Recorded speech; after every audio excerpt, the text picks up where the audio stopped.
Yes, thank you, Mike, and I appreciate coming in and talking about the Sheriff's Office again. Start out with some good news. The crime rates in Whatcom County have actually dropped dramatically beyond state and national levels. Property crime rate is down 44% over the last 15 years. Violent crime is down 24%. Burglaries alone are down 63%, but we still have crime. The biggest challenge we're having now at the Sheriff's Office is dealing with people in acute forms of mental illness and or substance abuse. And that is a growing problem. It's an escalating problem. And I can't put my finger on any one causation. So it's a business that we're the only 24-hour, 7-day-a-week social service agency to speak that responds to these. And we've started doing a better job of tracking our 911 calls that are related to mental illness. And between 2016 and 2018, we noticed a 34% jump. So we've developed strategies to try to deal with that. One of those strategies is we have 2 mental health deputies now that are highly trained. We started this as a pilot, and then we expanded it with a second deputy. And their job is to intervene early and try to get the people connected with the treatment community, social services. The county health department has what they call a GRACE program, which we need another hour to explain what that's all about. But it's very helpful to law enforcement in taking these people off our hands and getting them directed to services. The biggest challenge we've had in doing this is the lack of services that are available. We take the people to the emergency room if it's an involuntary commit, and we see them out very quickly, and they're back to the same behaviors over and over again, which are a menace to the community and a menace to public safety often. So for the last 20 years, since I was a police chief, since I've been sheriff, we've been advocating for a meaningful place that we could take people for treatment and do a relatively quick handoff to the mental health community. And I'm glad to say that groundbreaking occurred just under 2 weeks ago on a new crisis stabilization facility. It's out in the Iron Gate area. And the Sheriff's Office has been intimately involved in the design and planning for this to ensure that it's a viable option for all law enforcement, not just our deputies, but all law enforcement officers in Whatcom County. So we're looking forward to that coming online. It's expected to be in June. So it's not probably large enough or adequate, but it is a good start. None of the things we get here. However, we kind of have the sleeping giants here. We could have an earthquake. We could have a tsunami. We could have the Mount Baker decide it's going to wake up. A lot of things that we kind of take for granted. But when it comes to preparedness, emergency preparedness, you can't take things for granted.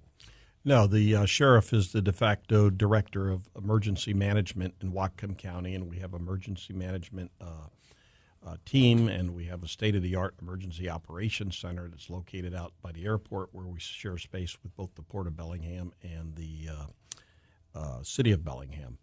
But aside from those natural type disasters that we plan for, and every year we hold a major exercise, and each one of those have been addressed to test our systems. We also have critical infrastructure that's really necessary for the survival of our community, whether it's the railways, whether it's the industrial areas out at Cherry Point. We need to be prepared for anything that can happen. And from my perspective, we can't meet the folks the first time that we're going to rely on, whether from the private sector, the fire department, the police departments, public works. We all need to work together, know each other, and that's why we have these exercises. Next week, we're actually having our major exercise for Whatcom County. It's going to simulate a train derailment that'll occur partially in Blaine and partially across the border.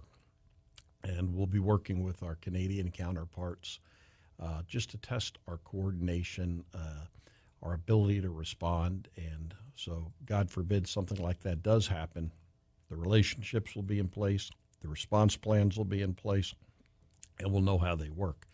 One of the things we've identified, though, one of the deficiencies we've identified in past exercises is the lack of adequate communication systems. And we see that not only in emergencies, but day-to-day operations where our sheriff's deputies, our police officers, our fire service, and our emergency medical responders often do not have critical radio coverage in parts of the county.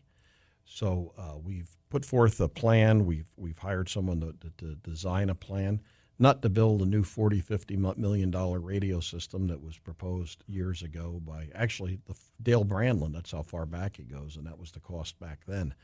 But it's to build on existing infrastructure, replacing repeaters, more strategically locate some of our repeaters and radio systems, upgrade connections, make use of existing broadband to provide much better level of coverage. So we're moving forward to accomplish that. We're actually at this point seeking out a coordinator to oversee and a project manager to oversee that. And we're working with all the cities and all the fire districts. We're all going to partner in this, but Sheriff's Office, through our emergency management division, is taking the lead on that.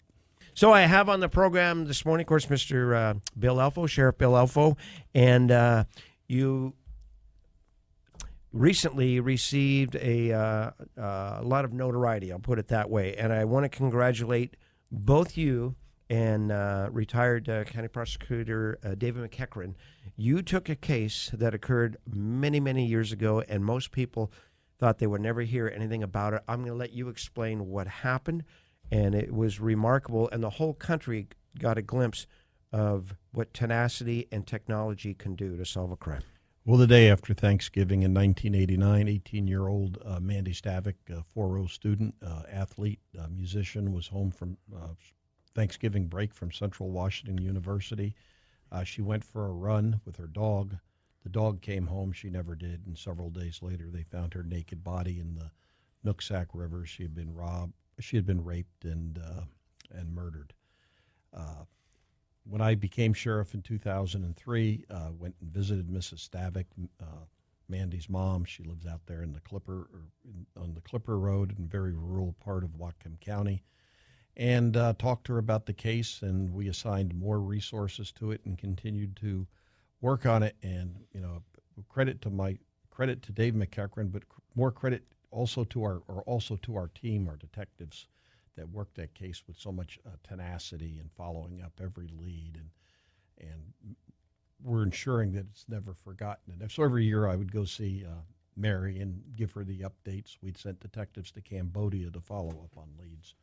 So, but in 2017, a good citizen come forward and reported some suspicions she's had about Mr. Timothy Bass, where she thought he may possibly be a suspect, and we were in the process of doing a DNA roundup in the of everybody that lived in that area, and everybody voluntarily surrendered their DNA except Mr. Bass and his brother, which put him on the top of our list. So we tried to surreptitiously get DNA by following them. That didn't occur. And a good citizen came forward and said, I think Timothy Bass may have been involved and actually collected a plastic cup and a Coca-Cola can that he had discarded. And that's where we got the 1 in 14 quadrillion match.